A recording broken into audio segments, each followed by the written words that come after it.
सुनीता केजरीवाल जी से क्या कुछ बातचीत? सबसे पहले तो आप सबका स्वागत, आपके सभी दर्शकों का स्वागत। और आज हम यहाँ मिलने आए थे।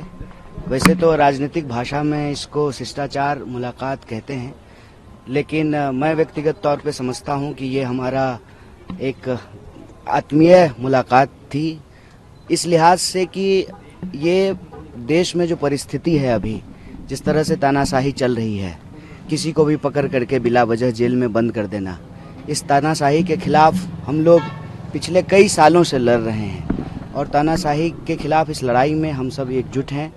तो उनसे हम ये बात कहने के लिए, उनको बताने के लिए कि इस लड़ाई को हम लोग सब मिल करके लड़ेंगे, एकजुट होकर के लड़ेंगे और देश में संविधान और लोकतंत्र को जिस तरह से समाप्त किया जा रहा है, इसको हम लोग बचाएंगे, संविधान को भी, देश को भी, और इस तानाशाही को ख़त्म करेंगे। चुनाव को लेकर कोई बातचीत हुई, कैंपेन को लेकर खास तौर पे, क्योंकि वो 4 सीटों पे चुनाव प्रचार कर रही है, क्या आपने डिमांड की कि हमारी सीट पे भी आए? क्योंकि नहीं, 4 सीट पे हम चुनाव नहीं लड़ रहे हैं, हम 543 सीट पे चुनाव लड़ रहे हैं।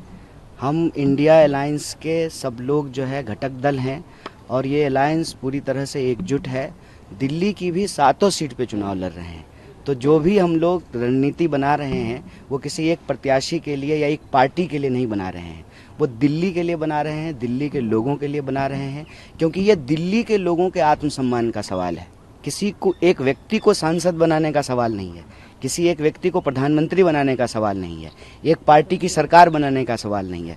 सवाल है कि दिल्ली के लोगों को जिस तरह से अपमानित किया जा रहा है, जिस तरह से दिल्ली में तानाशाही चल रही है, जिस तरह से सीएम साहब को पकड़ करके जेल में डाल दिया गया है, इस तानाशाही के खिलाफ और दिल्ली के अधिकारों पे जो रोज़ बरोज हमले हुए, जिस तरह से सुप्रीम कोर्ट के डिसीजन को ऑर्डिनेंस के तहत बदला गया, जिस तरीके से बार बार विकास के कार्यों को अटकाने की कोशिश की जाती है एडमिनिस्ट्रेटिव तरीके से, और अंततः कई नेताओं को पकड़ करके चुनाव के बीच में जो जेल में डाला गया है, मैं समझता हूं कि ये दिल्ली के लोगों को अपमानित किया जा रहा है। तो दिल्ली में जो लोकसभा का चुनाव हो रहा है, ये दिल्ली के आम लोगों के आत्मसम्मान की लड़ाई है और दिल्ली के ऊपर जो तानाशाही थोपी जा रही है, देश के ऊपर जो तानाशाही थोपी जा रही है, उस तानाशाही के खिलाफ दिल्ली के लोग एकजुट रहें, एक साथ रहें और हम सभी सीटों पर, 7 सीटों पर मिल करके लड़ रहे हैं और मिलकर रणनीति बना रहे हैं। अच्छा, कांग्रेस में भी फूट है आपके नाम को लेकर, लवली छोड़ देते हैं, खत लिखते हैं, आपका नाम भी का भी जिक्र करते हैं, तो इसे आप किस तरीके से देखते हैं? क्योंकि चुनाव के दौरान ये होना तो क्या नुकसान होगा या फिर किस वजह से आप मान रहे हैं? अव्वल तो जो है वो पत्र मुझे नहीं मिला है, अव्वल वो पत्र तो मुझे नहीं मिला है, ना मैंने वो पत्र पढ़ा है। और आपको मालूम है कि देश भर में बीजेपी जो कर रही है वो ज़्यादा खतरनाक है। रादर देन कांग्रेस के किसी पार्टी के नेता ने इस्तीफा दे दिया, उससे ज़्यादा खतरनाक चीज़ें देश में हो रही है। हमने देखा कि सूरत में क्या हुआ, हमने देखा कि इंदौर में क्या हुआ, हमने देखा कि खजुराहो में क्या हुआ।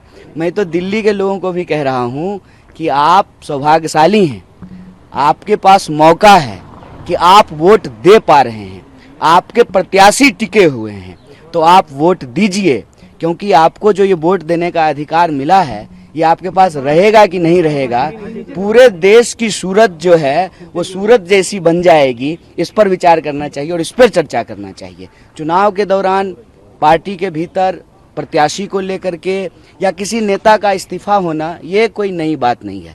नई बात ये है कि प्रत्याशियों को डरा के धमका के बिठा देना, प्रत्याशियों को अपने साथ मिला लेना और चुनाव ही नहीं होने देना, ये ज़्यादा खतरनाक बात है। नॉमिनेशन फाइल कर रहे हैं अपना?